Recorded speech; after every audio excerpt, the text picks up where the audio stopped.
Et juste, Monsieur le maire, complémentairement à Nathalie Béranger et Chara Ben Taleb, je confirme que ce plan local de l'habitat ne sert à rien, enfin, en sens que vous ne tenez pas de toute façon les objectifs de construction de logements que vous fixez. Donc, en soi, il n'a pas énormément d'intérêt. Et moi, j'ai des questions au rapporteur, à la rapporteure. Combien de logements Grenoble pourrait-elle encore construire si elle voulait urbaniser tous les espaces privés de respiration qui existent? C'est un chiffre, à mon avis, qui serait intéressant de connaître dans le document sur le programme local de l'habitat. Il n'est pas fourni. Moi, j'avais lu, je le livre au débat, j'avais lu que nous pourrions construire encore 4000 logements. Est-ce que c'est ce chiffre? Si on urbanisait tous les espaces de respiration. Et dans une ville, je rappelle, qui est recordman des îlots de chaleur. Mais ça a déjà été dit.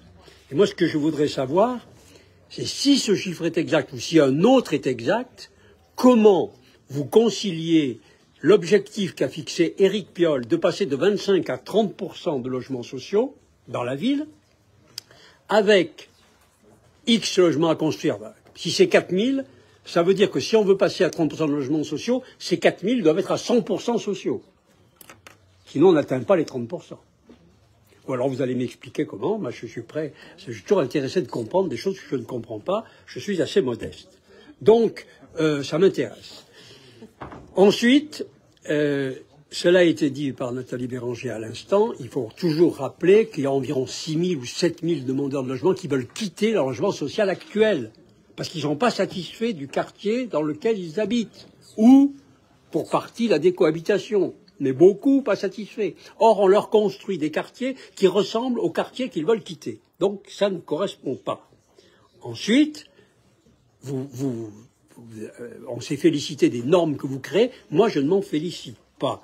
Parce que tout ce que vous créez, encadrement de loyer, permis de louer, taxe foncière la plus élevée de France, tout ça, ça paralyse le propriétaire qui ne sait pas, quand il va mettre en location son appartement, à quoi il correspond, même dans le secteur dans lequel il va être pour la tarification du loyer, s'il est dans un secteur qui demande le permis de louer ou pas. C'est encore un labyrinthe qui fait que nous sommes les recordman du logement vacant.